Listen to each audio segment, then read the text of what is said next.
Simon means nothing.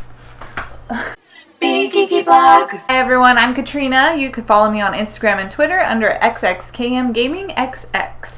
And I'm Bren. You can follow me at ScarletNerd24 on the Twitter. Whoop, whoop. Today we're going to be talking about Shadowhunters. Mm-hmm. What is it? Episode 8? Bad blood. Bad. Hey. So we're not going to do number 1, 2, 3, 4, 5. We're just going to straight up talk about it because there wasn't a whole lot going on. It wasn't a very busy episode, but there were a couple things that stood out to us. Definitely. So I guess the first thing we want to talk about is the Lightwood family. You know that they're kind of not doing well with the Clave. Yep. And then actually Alec finds out that his mother and father were ex-Circle members. Yes. Through a girl named Lydia. Lydia Bronwell, and she's an envoy from the Clave. She's a biatch. She is. I don't like her. She annoys me. She's kind of like on a power trip, and just too. She's like, I don't like when it's really like young people that are like, I'm the best at this. Ugh. I'm gonna take over the institute. It's like you're 12. No, she's not like she's like 20 something. But like it's like I don't know. And yeah. And you're not in her delivering the news that Alec's parents were ex-Circle members. Yeah. That is a no-no. That was a biatch move. Yeah. I don't know. I don't really like her at all. Yet. Maybe I will. But so far I don't. Especially because when Alec found out that his family was ex-Circle members, he was like feeling really betrayed, but he still wants to restore like his name. Yes. But he wants to like run the institute. He's like, let's get married, Lydia. Yeah, because that's a practical thing to do, to run the institute together. Alec, what are you doing? Yeah. Right after Magnus gave this wonderful speech to him about just doing things on his terms. Yeah, for himself. That make him happy, kind of things like that. So it's just... Marriage is never the answer to solve your problems. Not to solve problems. No, not at all. It's not something that you should just be like, oh, let's get married because whatever. Yeah. That was the first thing. And there was like some really cute moments with like Isabel and Magnus talking about Alec. I kind of sensed that was going to happen, but it was just kind of annoying. And I don't know. Yeah. I didn't really like it that much. And I'm just curious to follow Alex on this journey. Yeah. And she didn't say yes, did she? I don't know. I didn't show her say yes, I don't think. But she was like wanting it. She was like... Well, like, Alex is the most eligible bachelor, apparently. All the girls are swooning. But after she's like, I married the love of my life and he died. But she's like, I married the love of my life and he died. It's like, back off. I don't know. Just annoying. Anyway, so that was the Lightwoods. That was all I got from that. And then I guess... The episode kind of resolved a lot. About Clary and Simon. Resolved. It's okay.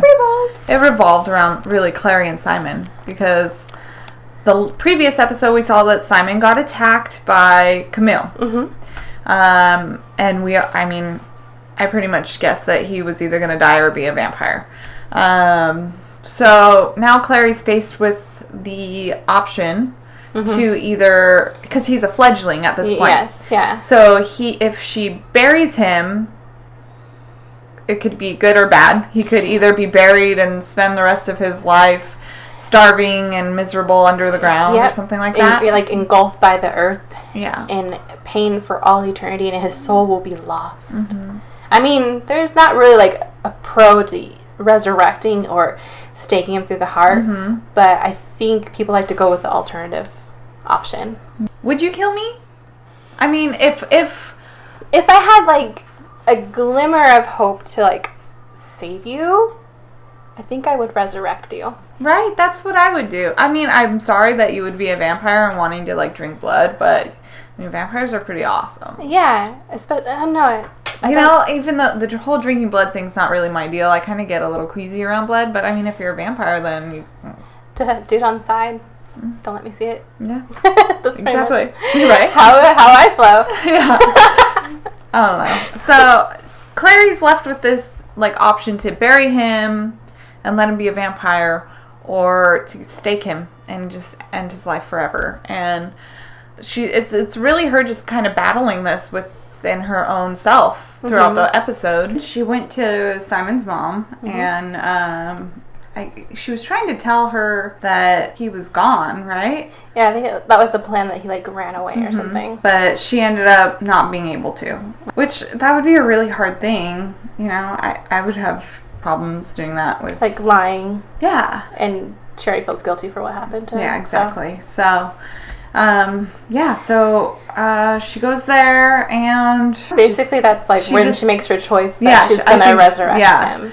And with like how Jace distracted them, that was kind of funny. But so then when they decide to actually resurrect him, or they're still not sure, they go to the a graveyard, and they still have the stake, and they still have the shovel, and Camille shows up, right? Yeah. And she's like, Simon's worthless, he's nothing, and then Clary walks over and punches her in the face. Punch. That was hilarious. And then and then like the army that she brought to like be on her side turned against her, and Raphael like basically like called her out. Yeah, he called her out. And they just like, can I do it? Yeah. So they basically were like, come here. So here's Camille, and then like, what is it supposed to do? I don't understand. I'm so intimidated by her stares. Yeah, we don't know if she's dead or if they like captured her, because Raphael was with them. He's the one who actually brought Simon to Jace and Clary. He had brought him to the Institute, and he's the one who told everybody, you know, she's broken the Accords and she's been doing it for a long time, and Simon is the proof, and blah blah blah. Yeah. But so after that, Clary decides she wants to make him a vampire. Well, she doesn't decide, but she goes through with burying him and resurrection, and so she buries him, and dun dun dun dun dun dun. A couple minutes later, Simon's a vampire. He emerges, and he's got fangs, and he's hungry. And Raphael is smart, and he brought blood bags. Yeah, and he had his duffel bag of vampire. Yeah, he's like vampire daddy tricks. Yeah, he's like, when they awake, they're like starving or super hungry or crazy hungry. He had like 2 blood bags for him. Yeah, and he just bit into his like. I'm like, is there anything really going into his mouth? It was all just everywhere. Yeah. Yeah.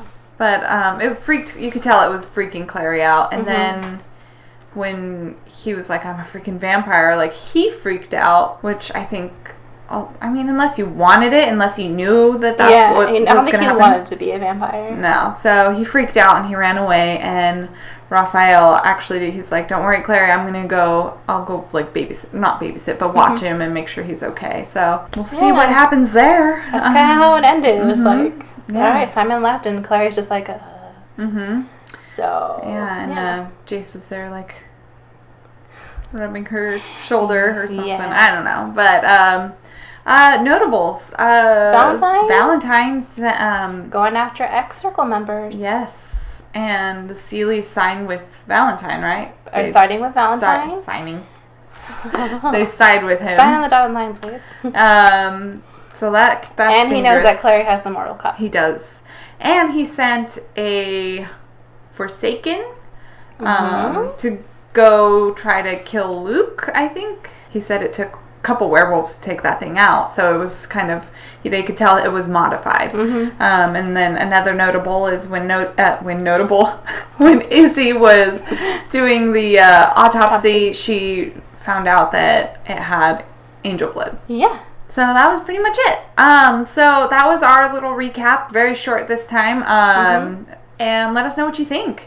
What would you guys do if your best friend was dead and you could either have them die forever or resurrect them? I wonder what. You would resurrect. Leave a comment. Yeah, leave a comment below. Right. And watch Shadowhunters Tuesdays at 9 p.m. on Freeform. Bye.